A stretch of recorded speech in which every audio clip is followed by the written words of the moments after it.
Hey guys, welcome back to Two Old Women Talking About South Park. And I emphasize the term old because, lo and behold, at the ripe age of 23, Rachel and I have both found gray hairs simultaneously. We were two... Podcasa Bonita. Yes, we're... Welcome to Podcasa Bonita, a South Park podcast hosted by two old, decrepit women. Now we finally have the bodies to match our personalities. Yeah, this quarantine's been rough, you guys. Yeah, and we don't have to worry about talking about COVID and getting demonetized because we're not monetized in the first place. Welcome to probably the only YouTube content you're watching that is not monetized at all. Yeah, who would pay for this? We pay to do this shit. You're welcome. Yeah, this freaking editing software and this mic cost me like hundreds of dollars. And by hundreds of dollars, she means like about 20, I think. I'm trying to think. I think the editing software was like 40. Oh damn, you tried way harder. Well, to be fair, I did buy both South Park games, so that's about $50 right there. And I think the mic was like between 30 and 50, so it was more like hundreds, like 100 and something. Oh, I know. We're just blowing our money like there's no tomorrow just to deliver you this subpar content. And kind of as a thank you for listening to our subpar content, we have another Q&A special. I guess you can call it that. Yes, we are so glad to have another Q&A, and glad because we actually have questions to answer again, which is very nice of you guys. So thank you very much. Yeah, we love questions, especially when they come from like our favorite viewer. He always asks, I should say they because we don't know. They always ask us absolutely wonderful and intriguing questions, and literally 99% of these questions are from them. So we thank them very, very, very much for sending them, because I'm really excited to do this because Rachel and I were looking through the questions before recording, and they're really fun. We basically had to start recording just so we would shut up about these questions. Yes, thank you again to our special fan, but first we are going to start by answering a question who is not this person. Not our super from someone else. Somebody who's not as good of a fan. No, I'm kidding. We absolutely love everybody who sends us questions equally. Yeah, this is from Jack Lucas. I believe this person has commented on a few of our videos, so thank you very much. Yeah, I think the last Q&A video, I probably could be wrong because I don't remember shit, but I'm pretty sure the last Q&A video, they asked us a question, so thank you. Alright, their question is, what do you imagine characters like Wendy and Butters are like as adults? Do you want to answer first, Shirley? Yes, I do, because I'm excited. Whenever we get to talk about Wendy, I get really excited. Because she's one of those rare characters in South Park who has actually grown so much better since, like, her first appearance. She has just gotten better over time. Most South Park characters have kind of stayed neutral, or sadly have gotten worse. Randy. But Wendy, I'm really excited to talk about. I totally see her as being a successful bitch. You know, she is that queen. Taking care of business. I could see her. I know we talked about Stan, the four boys' lives after, after South Park, I guess, when they're older and grown up. So I could totally see her kind of being in maybe like an on and off again relationship with Stan for the rest of her life. And I could also see her maybe being childless. I could see her just like wanting to focus on like her career and not necessarily having to be a parent in order to feel validated as a woman. So, I kind of see her as very career oriented, and somebody who's super, very similar to how I imagine Kyle. I see them both being successful and like actually being hard workers. That's kind of interesting, because I actually kind of have a very different view of Wendy. Maybe not very different, but I mean, in relation to her relationship with Stan, I think you're probably right on the money. I think they have very on and off relationships. I can see them getting married, getting divorced, getting married again. I totally could see that happening. But I do think at some point they would kind of get older, get more mature, realize how incompatible they are, and kind of just cool it for a while. I could actually see them having children together, Stan and Wendy. I don't hate the idea of Wendy being childless, but I think back to, like, the egg episode, thinking of how, like, attached she was to the egg and very, like, nurturing towards it. So I'm like, I don't know, I think Wendy would like being a mom. I definitely think she could be, like, a really good mom. I don't think she'd be a bad mom, but I definitely think she could. I mean, you could definitely balance a career life and having children. I'm not saying that they're independent of one another. If anyone can, it's Wendy. And it's Wendy. She could pretty much do anything that she puts her mind to. But out of all, like, the South Park female characters, I could totally see her being like, you know, I don't need to have kids. But if she did, I think she'd be a great mom. I think I agree. You kind of made me think a little bit when you mentioned her and Stan having children, because I think Stan would be a fantastic father. Like, I'd give him that. Yes, I think, in my mind's eye, I think she and Stan have 2 daughters together. They kind of, their relationship is, like, constantly, I wouldn't say it's toxic, they're not really right for each other, and as the kids get older, they kind of realize we can't keep doing this to them, and they kind of are divorced and co-parent. Yeah, I would say they'd be excellent co-parents. Yes, because they always have seemed like, even when they're not together, they, like, really care about each other. And each other's well-being. Yeah. Married, just in, like, separate households, because that can actually happen, contrary to popular belief. Yeah, it's kind of, I definitely, and I also think that Wendy, very similarly to Kyle, she would want to, like, move out of South Park pretty quickly. She wants to be, I can see her being a city girl, very successful in the city. And I can also see her, my dream job for Wendy is, like, a defense attorney. I think she would do really great in any kind of situation where she just has to, like, outsmart someone else or, like, win an argument. I could 100% see that. I could also really see Wendy being successful as maybe, like, an independent business owner, or not like an MLM hun or whatever, but like somebody who actually works. I love the idea of her being, like, a defense attorney specifically. I think she'd be absolutely excellent. I feel like she would do, like, a lot of charity work, 100%, maybe work for nonprofit or start up her own charity. Or, you know, the thing about Wendy is she has so much potential. She's such an interesting character. I could really see her in a variety of jobs as being successful. Yeah, I think she's very similar to Kyle, where they both seem to be very good at no matter what they do, so it's really just whatever they want to do. Those two should just screw and get it over with. Oh, God. That was the weirdest joke. I know. That was so just out of the blue. I don't know if you guys remember, but there was an episode. I'm pretty sure it was Stan's hoarding episode. I'm pretty sure it was. Yeah, I think it was. And Kyle and Wendy are Kyle and Wendy are talking to each other about trying to help Stan. And 2 characters off in the distance go like, those 2 should just fucking get it over with. Like, I've never thought about it, but that joke made perfect sense. Yeah. I could possibly maybe see Wendy and Kyle having, like, a short-term, like, together, where they're, like, kind of technically compatible, but their relationships with Stan independently would just be like, no, it's just not right.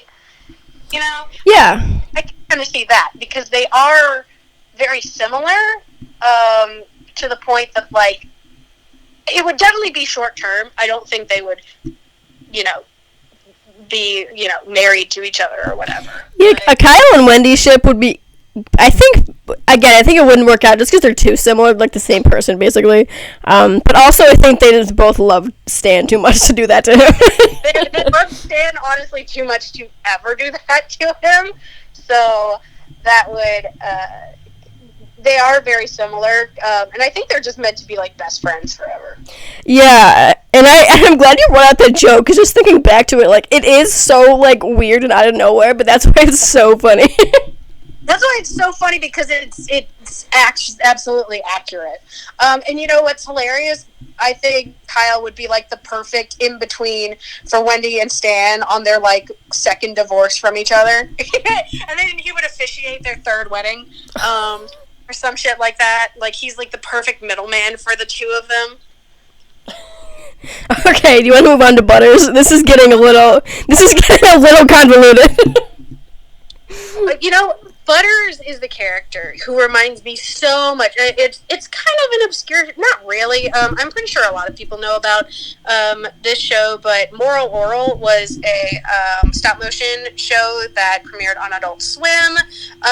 It's on Hulu, so I would definitely, if you're a fan of South Park, definitely give the show a watch. It's only 3 seasons, very short run, but it's honestly one of the best adult cartoons. But basically, Oral is very much kind of similar to a Butters archetype, where he just he's innocent and super naive and tries to do everything right, and always just he does everything a little bit wrong because he takes things too literally, but he means the best. And Oral, similar to Butters, just goes through a lot of shit in their lives that's just really sad, and they always kind of get the butt of everything.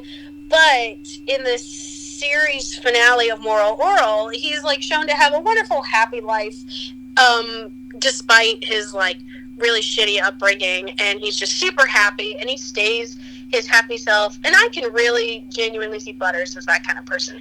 I would hate for somebody to headcanon Butters as just a bitter, cynical person when he grows up. I think he will always maintain that bit of naivete and that he kind of has, even though the writers have kind of turned him a little bit darker more recently. I just imagine Butters as just forever being a happy-go-lucky person.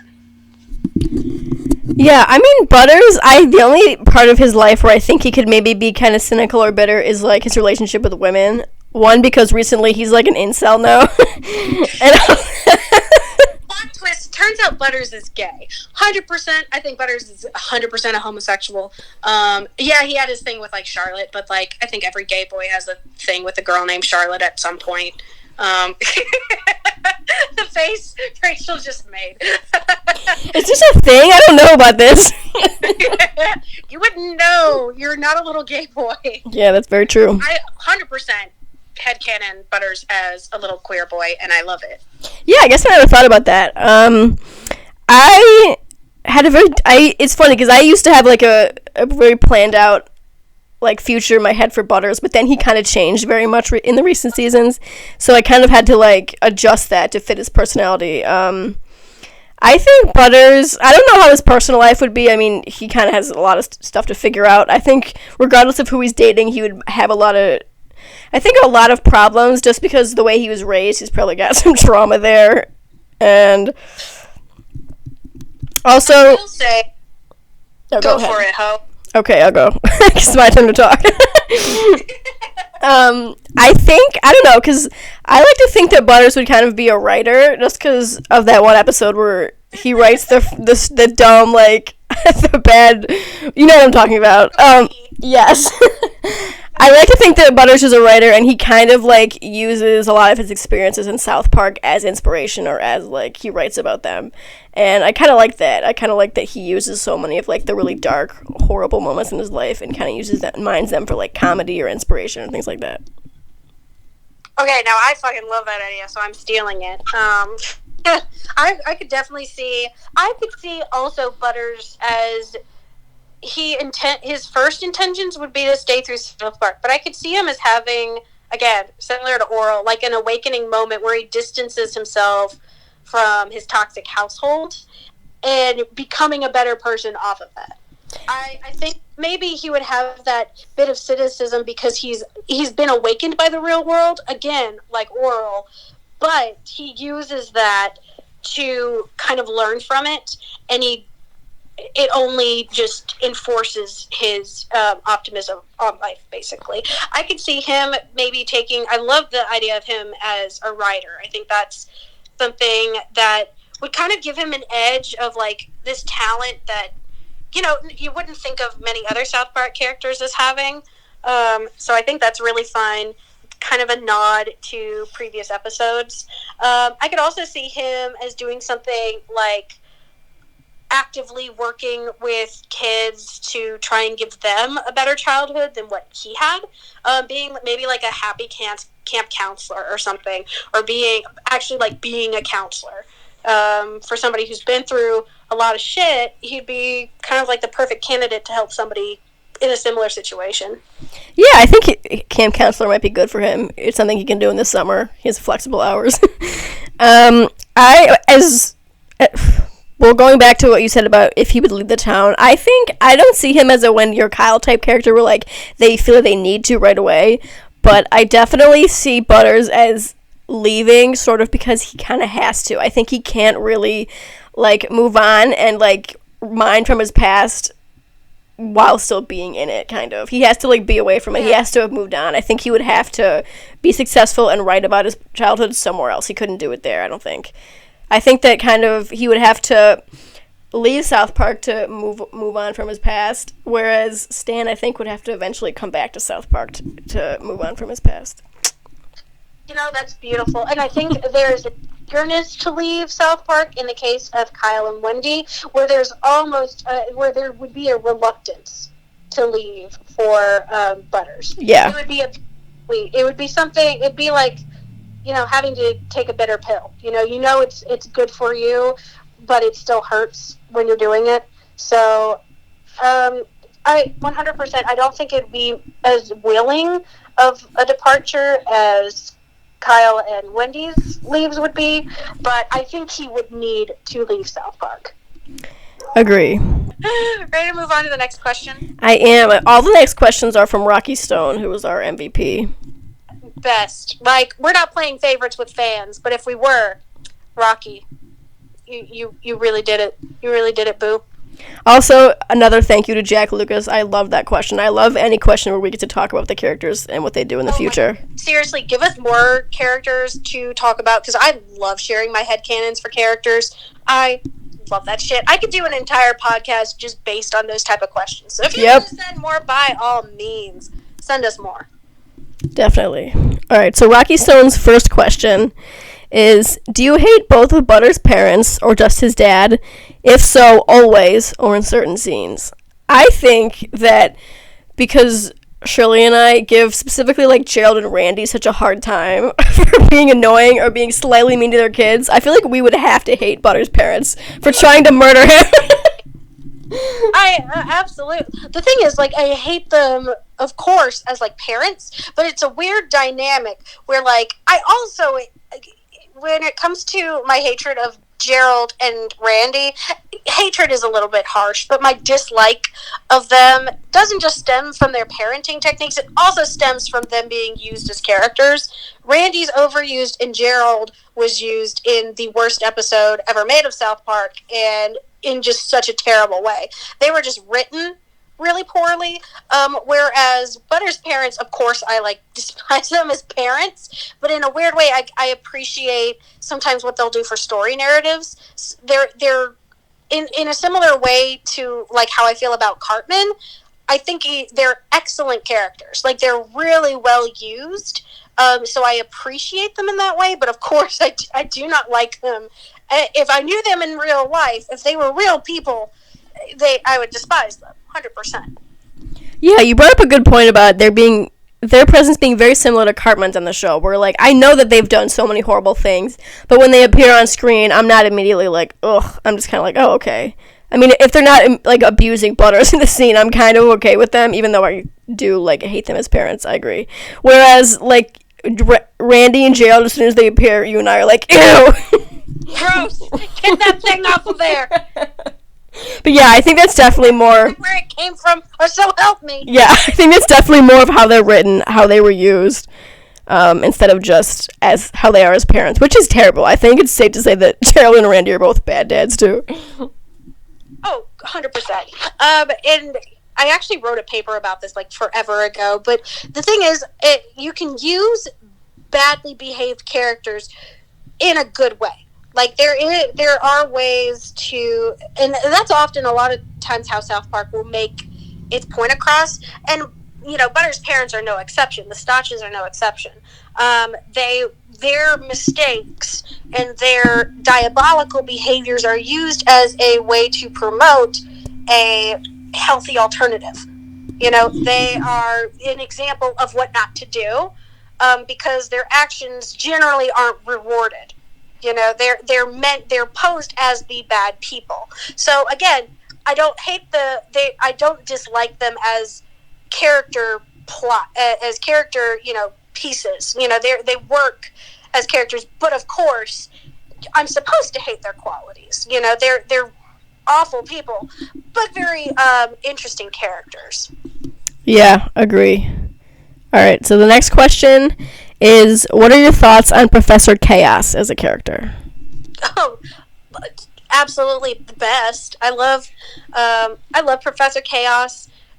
We talked about him a good bit before we even started recording the podcast, but he's definitely one of those characters. I almost sometimes I'll refer to him as independent from Butters in a way, because I mean, nowadays Butters is written a little bit more with a cynical edge, but previously, and in the games, I will say he's not quite as cynical in the games as he is in the show, in the current run of the show. But Professor Chaos has kind of been Butters' outlet for doing almost like his expression of anger, and probably and like the genuine frustrations with his not so wonderful house life.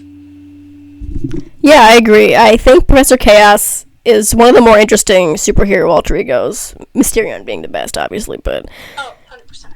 Yeah, I think, and the reason for that is, like you said, it's very much used as an outlet for Butters' emotional experiences at the time, and it's one of many, because Butters has a lot of, like, he plays, like, adventurer Butters or whatever. He has a lot of different imaginations and things that help him get through it, which is why I think he'd be a really good writer.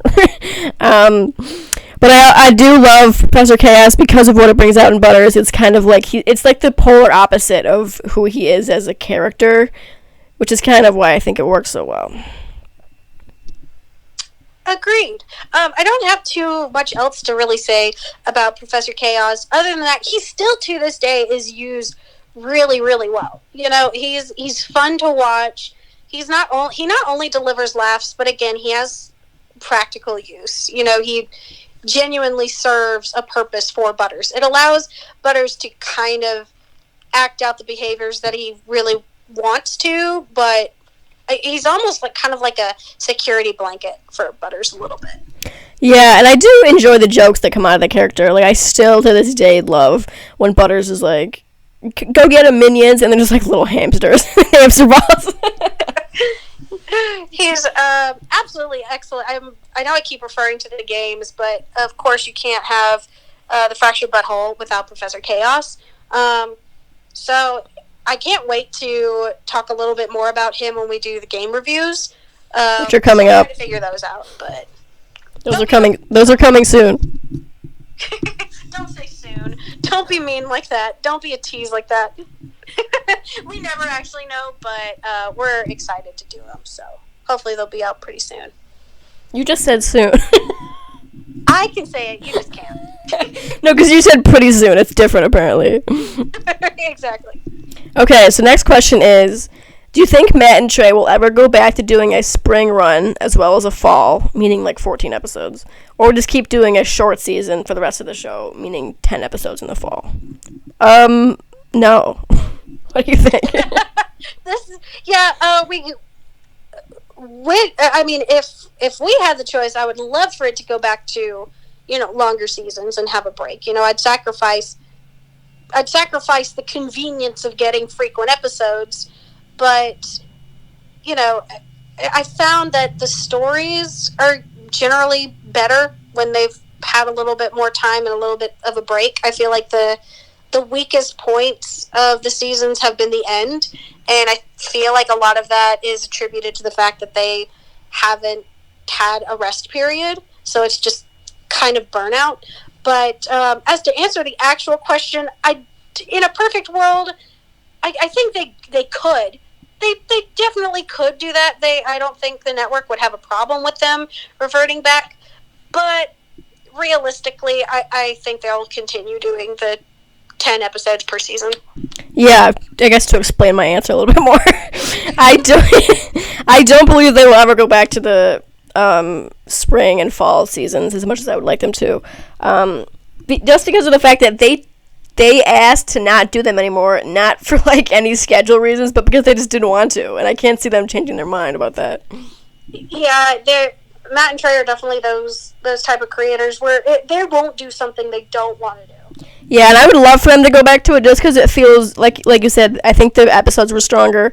And also it was more enjoyable, and I felt like South Park is more like around year-round. But I don't know, I mean, I don't know what Matt and Trey have going on but the rest of the year.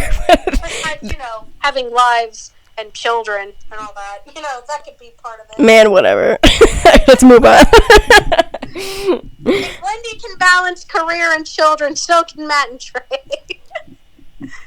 Okay. Alright, want to go on? Yeah. Okay. Matt and Trey, I really appreciate their efforts. Just gotta throw that out there in case they arbitrarily hear that. They're not listening to this. They're not. Thank God. Okay, the next question is, have Matt and Trey ever mentioned who some of the other kids are based on? They said most characters are based on people they knew, such as Kyle, Stan, Cartman, Kenny, and Butters. But what about other characters like Tweek, Craig, Clyde, Token, etc.? We talked about this. We tried to kind of dig a little bit and see if there were, and none of the children necessarily, specifically had a real life person that they were based on. I do know a lot of the adults are, of course, Leanne Cartman, being a whore and the embodiment of Trey's ex-fiance. Also mixed with his mom, weirdly. What? Oh, well, kind of. Like her constantly feeding him and giving him junk food. Yes, that. But Leanne and her promiscuity, like her namesake and her promiscuity was based on the fact that his ex-fiance cheated on him while they were in college. So, yeah, it was a little bit of a bitter... Same thing with with the horse Leanne in Cannibal the Musical. So, that's kind of Leanne Cartman as a character is kind of a mix, but her namesake and a lot of her less desirable features are based on Trey's resentment for his ex-fiance, which is well deserved. But and then also the only other one that I could really think of besides Mr. Mackey was Mr. Adler. I know Matt mentioned in like one of the season commentaries that Mr. Adler, the shop owner, Mr. Quit Screwing Around, he was based on a wood shop teacher that Matt had. But other than those really, really specific characters, I think a lot of the kids are based on like general stereotypes of kids and universal experiences in childhood. Yeah, I can't think of any other kids who Matt and Trey have said this is someone from my childhood. I think that if there was one, they would have mentioned it by now. Token Black is obviously like a play on like the Token Black character, but that's not really something from their childhood. It's more like you said, a stereotype from TV. Wendy, I know that they said that Stan and Wendy's original relationship was like a parody of young kids who say they have a boyfriend or girlfriend, but they never talk to that person. And so it's possible Matt and Trey had an experience like that, and maybe Wendy was originally based on someone that they dated in second grade. I don't know. But yeah, they haven't said anything. And plus, like Shirley said, Wendy has grown so much as a character that she probably doesn't fit that anymore. Yeah, that's I can't really think of anything specific. I'm sure there probably are some niche characters in there that have some sort of personal background to them, but as far as we know, like publicly, I couldn't find any more. Alrighty, so the next question is, do you think any other characters would continue the superhero/villain thing as teens and adults, or just Kenny? And my answer is, once again, no. Well, for the most part, I agree with Rachel. I would say, like, as teens and adults, I definitely think that the rest of the children would grow out of it because, again, they view it as a game. It's very much a game to them.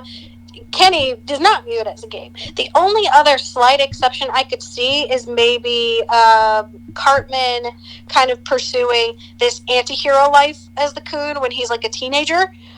because he thinks like it's cool or whatever. Like I bet I could see him as like a teenager trying to like watching one Deadpool movie and deciding that he needs to be the anti-hero for South Park as like a ploy or a scheme. But again, I don't necessarily think he would take it like seriously as Kenny does. So I think Cartman would be like kind of a funny exception to the rule, but for the most part, I would say that Kenny would be the only one who really pursues it, because to him it's real. You know, to him it's 100% real, whereas it's mostly just a game to everybody else because they don't have powers.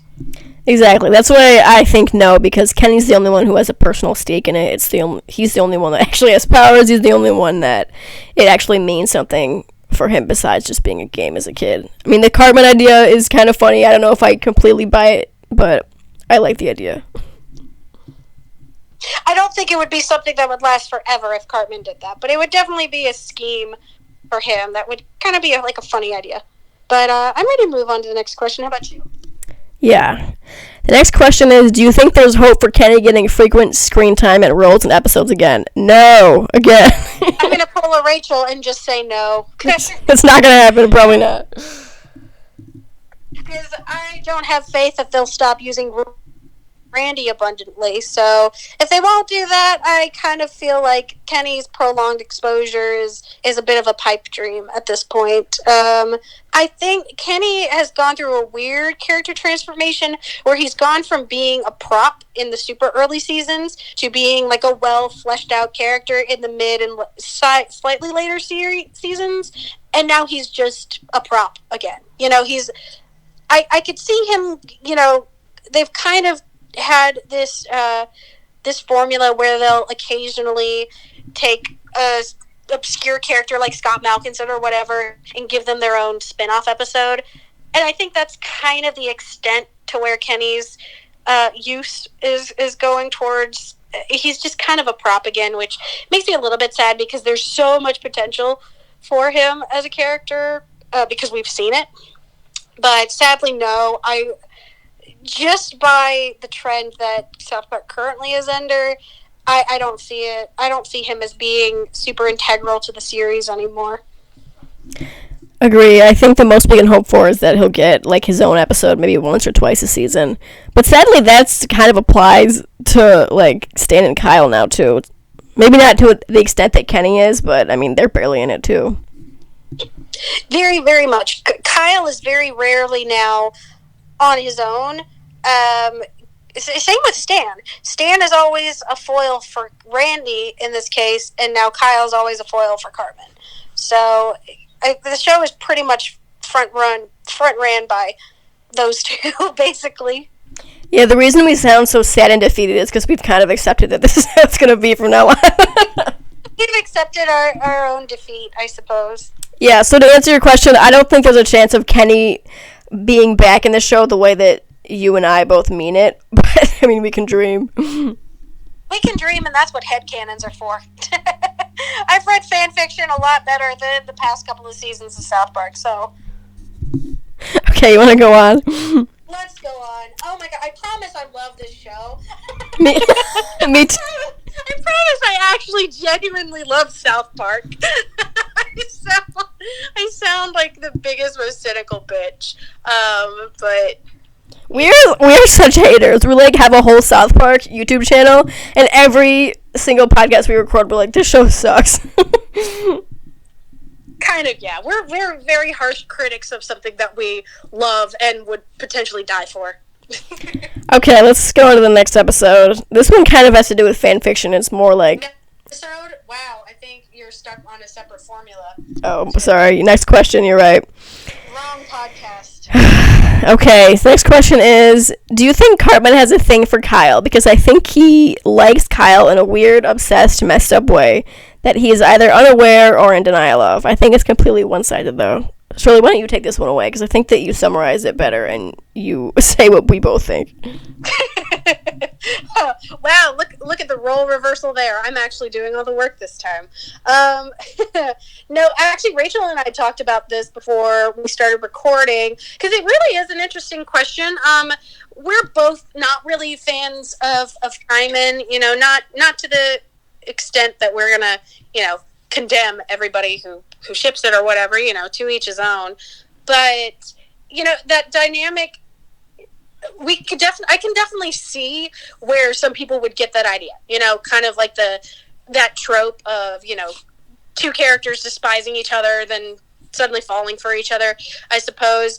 But in this case, I feel like the trend that they follow, where some people would find it as a romantic trope, I see it as a gateway towards a toxic relationship. So I don't think their characters, even if there were a romantic connection, would ever really, be a healthy one.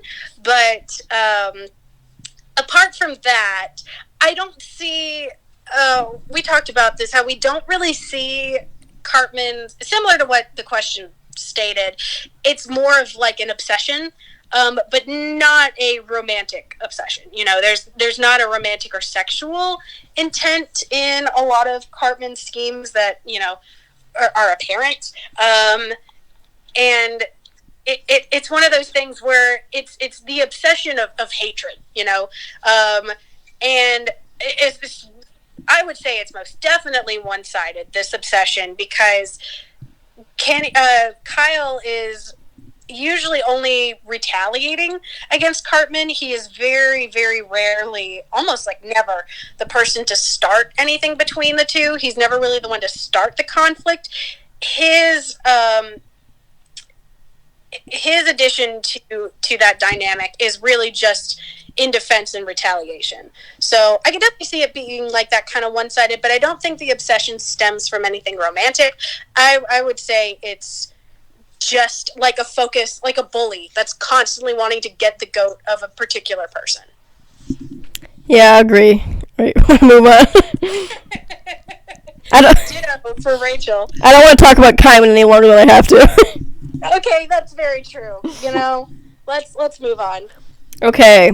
What are your thoughts on the fact that Butters once said Kenny was his best friend, but then later on they barely interact, and Butters is back to hanging out with Cartman all the time?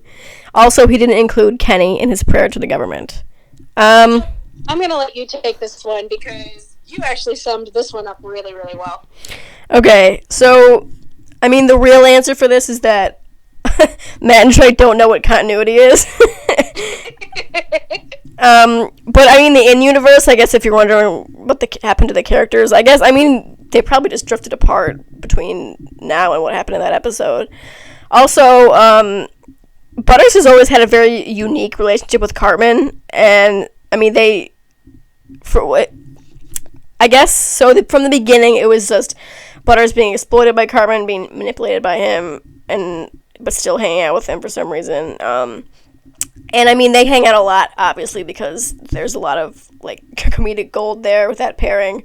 Also, in more recent seasons, as Butters has become more cynical, I've seen him kind of be on Cartman's side a little bit more. Maybe they're kind of becoming more like each other, like those weird dogs who look like their owners. But yeah, so that's kind of an interesting dynamic. I definitely think, obviously the reason Cartman and Butters spend so much time together is it's funnier, but I also think it's interesting because of Butters' character shift. He's kind of becoming more like Cartman, and so that doesn't surprise me that he and Kenny don't hang out anymore. But also, headcanon, but in there, I could see, again, headcanon, Kenny and Butters having a friendlier relationship as they grow up. Because I could see Butters kind of maturing and growing apart from Cartman, again, growing as a character. But as of this moment, I agree with Rachel. I think it's mostly them just kind of growing apart because Butters really is kind of turning into like a Cartman 2.0. Yeah, basically. Like Cartman light. I wouldn't say he's as bad as Cartman, but he's like gluten-free Cartman. Yeah, okay. So let's go on to the next question. I'm just going to kind of summarize this one. This one is basically thinking back to the Tweek x Craig's episode where Tweek and Craig discovered that the Asian girls at school are drawing fan art of them. The question is wondering how Stan and Kyle and then Kenny and Butters would react if they were in that situation. take it away, homie, because you had a really, really good one for Kenny and Butters. Okay. I'm back to doing everything, I see. Yeah, I gotta keep you under my thumb a little bit. Okay, so Kenny and Butters, I mean, you kind of talked about this before, but I think I agree that Butters would be a little naive to it. He wouldn't really understand what's going on.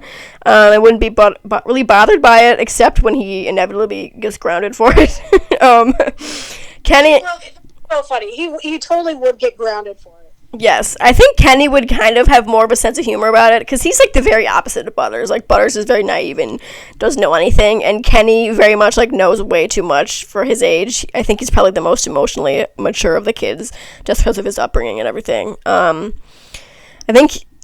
Shirley said this before, I think he would use this whole situation to his advantage. I could see him trying to, like, worm his way into, like, the Asian girls, try to get some Asian snatch, if we're gonna say that. Yeah, I think Kenny I could see Kenny thinking it was kind of funny. I don't think Kenny would be too bothered over it, if I'm being honest. I don't think anything would come of it, really. But yeah, that's really all I think about Kenny and Butters. Stan and Kyle, however, is, I think, a much more interesting dynamic. Oh, yeah. I think we talked about this. Yes. We talked about this before. Let me just keep interrupting Rachel real quick. We actually talked about this one at length when we first read this question, because this one is very different. We could really see this situation as, like, being a whole episode on its own, where Stan would take on the role of actually, like, questioning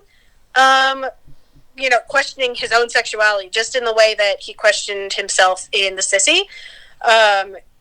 He would kind of wonder, like, wow, do I feel this way about my friend at all? If people are noticing this, like, externally, am I somehow implicitly, like, in love with my friend? I think he would be kind of confused about the situation and maybe not outraged in any sort of way. And I think Kyle would be uncomfortable with the situation, but he would be cautious with how he voiced his opinion, because I think he would worry about offending somebody.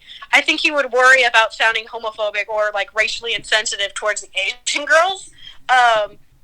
So I think he would kind of struggle, not with how he perceives himself, but how others perceive him, where it'd be like the opposite for Stan, where he'd kind of be worrying about his own identity.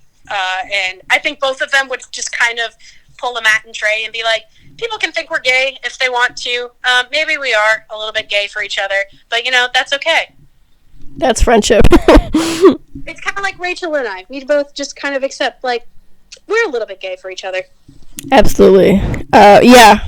Me with my 2.5-year-long boyfriend, and Rachel with her asexuality. It's, we make it work for us. we make it work.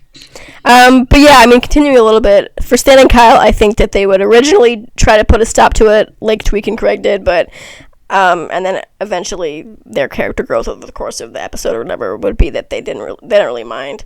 Yeah, I definitely always saw Kyle as being very, like, sure of himself and very confident in, like, his sexuality and things, so I can't see him, like Shirley said, having that kind of internal crisis. That's very much more on brand for Stan, but yeah, I agree. I think Kyle would be more worried about it being another, like, Caitlyn Jenner situation. Yeah, where he doesn't want to be seen as, like, the bigot for being, like, uncomfortable with it. So I think he would try and be like, walking on eggshells with the whole situation, trying to be as, like, culturally sensitive as possible, and asking them politely to stop doing this, but, is just frazzled by trying to find the right words to say, because that's just a very Kyle thing to do. Is to try to be as nice and sensitive as possible. Yeah, absolutely. Alright, so the next question I think I'm going to combine with another one. Alright, so what was your opinion on Creek back when it was only a fanon ship? Did you think it made sense? And why do some people say Tweek and Craig aren't their own characters anymore since becoming a couple? Oh, this one is a really fun question, because it made me think about before Tweek and Craig were actually like a canon thing, which is so crazy to think about. When you look back at it, to see such a fan impact on a show that they make such an obscure couple like an actual thing, that's crazy. I remember, because of course I joined the fandom long before Tweek and Craig were an actual thing, and of course the funny thing is though is it's, even though it's such a small part of the actual show, it makes up a massive portion of the fandom.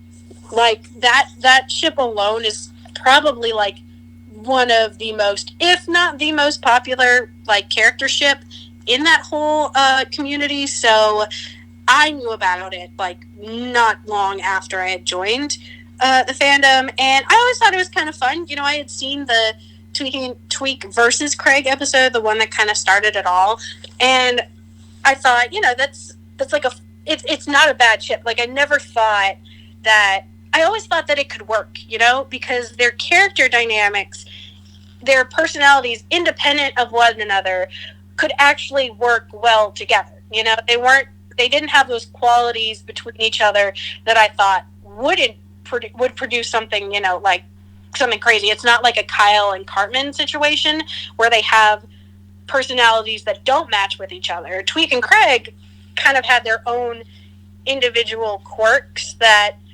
I thought, like, narratistically would work together. So, you know, my opinion of Creek was like, I was like, bring it on. You know, that's a really interesting, cute little ship. You know, I wasn't crazy about it or anything, but it was really cool when they were able to make it make sense, like, in the actual show. You know, they didn't have to really stretch it very far in order for those characters to work together. Yeah, I was always kind of aware of Tweek and Craig in the fandom because it is, like, a very large and popular ship. I kind of shipped it passively. Like, it wasn't my favorite, but I definitely could understand why people liked it. I'm also very into ships where, like, it's more opposites attract, but then they're, like, opposite character traits kind of balance each other out. I thought that Tweek and Craig fit that very well. And I was actually kind of surprised to read the question that apparently people are saying that Tweek and Craig aren't their own characters anymore, because I hadn't heard that at all. But also, I'm not very active on, like, the South Park Tumblr fandom anymore. That might be why. Yeah. Even though I haven't seen it personally, I don't doubt that people are making that, because there's always, like, ship wars in, like, every fandom. You know, I have war flashbacks just thinking about it a little bit, back to, like, middle school and shit. But even though I haven't personally seen that kind of argument, I don't doubt that it, like, exists, but I don't really see any credibility to that argument. I think they're definitely independent characters. Their personalities haven't changed since they've been, like, a canonical couple. You know, they've stayed Tweek and Craig. Yeah, I agree. I can't pinpoint any moments or scenes where they've been out of character since they've become a couple. And, I mean, specifically, if you look at the episode Put It Down, there is a whole transformation where, you know, Tweek kind of learns to calm down a bit, Craig learns to communicate better. But that, to me, isn't being out of character. It's just character growth. And that's kind of why I like Tweek and Craig, actually, as a couple, because it gives those two characters an opportunity to grow and have their own episode in the spotlight. Exactly. Agree 100%. All right, are you ready to go to the last question? Oh, man, are we already on the last question? That makes me kind of sad. I really like doing these, mostly because I like, you know, talking about things that are interesting. And sometimes certain episodes aren't as interesting. But all of these questions are interesting. Well, we've been talking for 45 minutes, so it's not like we whipped by them. Big surprise there. Us talking for 45 minutes and over. Oh, my God. Somebody call the presses. Okay, the last question is, do you think they should do more with Mysterion and Professor Chaos in their dynamic? I think seeing them interact more would be interesting. I think definitely, just because I like those two characters. I like the alter egos the best out of all the superhero characters. I'm going to pull a Rachel and just say yes. All right, that's it. We're done with all our questions. No, in all seriousness, we as we mentioned before, we love Mysterion and we love Professor Chaos. They wouldn't even have to interact necessarily for us to enjoy an episode about them. I could watch episodes about Mysterion all the time, and I could watch Professor Chaos episodes all the time. I think they've all been wonderful thus far, so 100%. I'd love to see more of them. Does that mean we're going to get any? I don't know. Yeah, I think Mysterion and Professor Chaos are also interesting because I believe they're the only two superhero alter egos that have appeared in episodes outside of the superhero trilogy, which is interesting. And I like that. And I think it's definitely not an accident because Mysterion and Professor Chaos definitely serve as more of a version of Kenny and Butters' own personalities, whereas for the other boys, they're just playing superhero. Yeah, exactly. There's meaning to both Mysterion and Professor Chaos. Well, thank you guys so much for sending all of your questions in. All two of you. We appreciate it. No joke, I love doing these types of episodes because you guys ask some really interesting questions. A lot of these not necessarily took us off guard or anything, but they made us actually think. We had to think about what we wanted to say, and I love that. Yeah. I love these questions that you guys give because they prompt us to do my favorite type of thing with South Park, which is either do character analysis or really kind of imagine what a character's life will be like, things like that, and that's my favorite thing to talk about. I love the future episode, or the future questions that we get. That's super interesting to talk about, especially from maybe more obscure characters. I wouldn't necessarily consider Butters an obscure character, but Wendy doesn't get as much of the spotlight, even though I love talking about her. So really, really awesome getting to answer these. I hope they're interesting to listen to. Yeah, thanks again, guys, for sending them in. I really appreciate getting the opportunity to take a break from quarantine and talk about South Park with my friend again. Yeah, so definitely send us more because we'll keep doing these if you keep sending them. But yeah, I hope you guys are all staying social distance and all that jazz. And yeah, thank you again for listening. We will hear or not hear you, but figuratively speaking, we'll see you next time. Bye, guys. Bye.